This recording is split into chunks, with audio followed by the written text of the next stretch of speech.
Musta mga ka-co-fam? Tara, samahan niyo kami sa yearly camping namin dito sa Wakayama. Sa kulitan, sa mga batang ayaw umahon sa ilog at syempre sa food trip. Tara, sama kayo sa amin.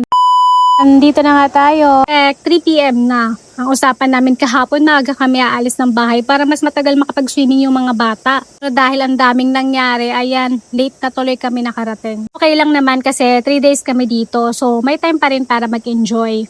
Tapos 4 PM pa naman ang check-in namin. Yan pala yung pwesto na pagstayhan namin kaso may tao pa at nagliligpit pa sila. Kaya hintay-hintay muna kami ng konti. Since wala pa namang 4 PM, pumunta muna kami sa pwesto kung saan kami pwede kumain ng baon naming obento.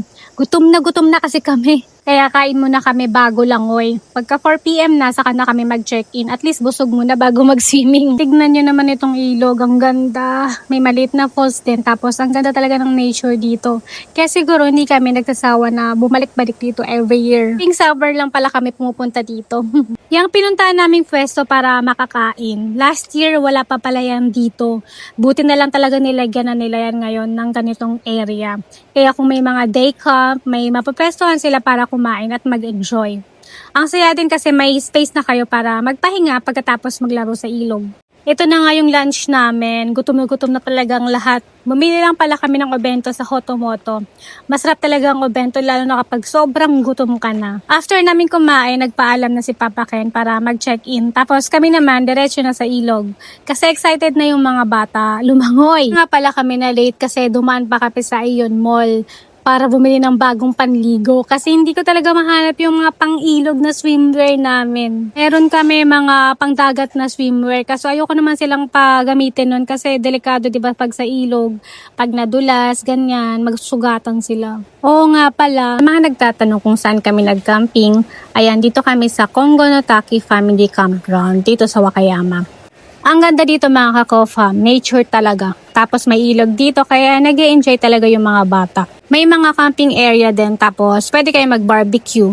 Kaya kung family kayo or kasama mga friends nyo, okay din dito. Tahimik lang yung lugar, presko, kaya ang sarap mag-relax. Ayan, kung may nagtatanong kung saan kami, ito yun, Kongonotaki Family Campground. Pinin ko na lang siya dito sa screen, tapos isave nyo na lang guys kung gusto nyo rin pumunta dito. Nilalamig na pala si mama ko, fam nyo. Sa tingin ko, sinopaging na talaga to.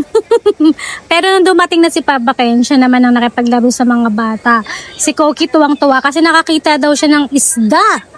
Hindi kasi pwedeng iwanan yung mga bata dito dahil may mga part ng ilog na malalim. Kahit matangkad si Papa Ken, may mga part din na hindi naaabot yung lalim. Kaya kailangan talagang may nagbabantay sa mga bata. After naming maligo, umahon na rin kami kasi may oras din pala yung paggamit ng shower room. Nakapagpa-reserve kami ng 4:30 PM. Kapag lumagpas na kasi ng 4 PM, kailangan na magpa-reserve. Nakakatuwa naman si Papa Ken kasi habang nasa ilog, nag-check-in na siya at nakapag-set up na rin ng tent. One touch tent lang pala yung gamit namin ngayon kasi sobrang init talaga. Yan, kanina habang kami nasa ilog, si Papa Ken naman ang nag-ayos ng mga gamit namin. Yung ref, yung cooler box, mga upuan, at kung ano-ano pa. Ang bilis niya. Naalala ko tuloy yung nangyari sa amin 3 years ago. Dahil sa sobrang init din noon, nagka-heat stroke siya at that time. Kaya kapag ganito kainit talaga, kinakabahan ako para sa kanya. Pero ngayon okay naman siya, kaya pinapahinga lang namin at lagi naming pinapainom ng tubig. Kaya one touch tent lang talaga ang pwede namin gamitin. Fast forward na nga, nakapag-shower na rin kami ni Ate Yuna, pero sila Papa Ken at Koki nauna na sila sa campsite kasi sobrang tagal namin mag-shower. Nahirapan talaga akong i-blower yung buhok niya kasi sobrang kapal at haba. Kaya tinulungan ko na lang siya.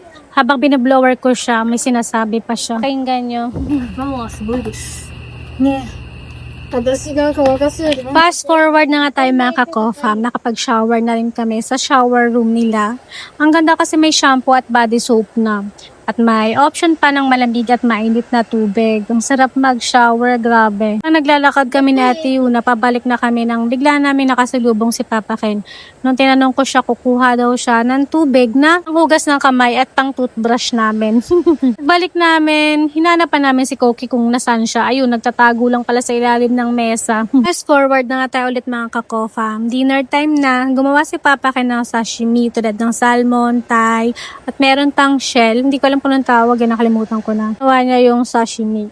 Sa video, makikita nyo na tahimik lang kaming nag-uusap habang nagdi-dinner. Si Koki naman napagalitan pa namin kasi nag-iingay at naglalaro. Pero ayun, sa huli tumigil din. After naming mag-dinner, nag-marshmallow naman kami. Inihaw namin yung marshmallow at sobrang nag-enjoy talaga si Yuna at Koki. At ito naman, si Papa Ken, nilalambing ko na nga na sana para siya naman ang mag-ihaw para sa akin. Pero imbis na ihawan ako, hinagisan pa ako ng marshmallow. Parang sinasabi niya, ikaw gumawa. Gusto ko din!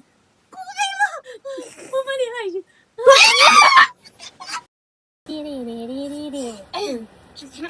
Kata? Ano ko de kata para? それよりよ。 Daiso? Kano may nakata yan? マシュマロの話かと思ったごめん。それ初めてこのでっかい。ang laki oh. Ang laki oh. でっか。ママ見てこれ。いや、それ美味しそうやん。やろう？うん。見てこれ。私と同じやん。私と同じやん。あ、これは美味しそうやな。いただきます。どどうやって食べよう。シャッて美味しそう。う。よほ。でもyungこれyung dito niyaわ、すごい。あ、そういいな。怖いわ。なんでよ、なんで笑ってる。なんか面白いね海じ。ゃん。なんか面白いね。乾杯。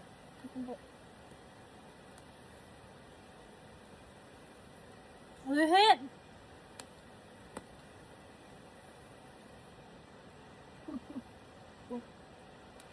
あ、いらないだって。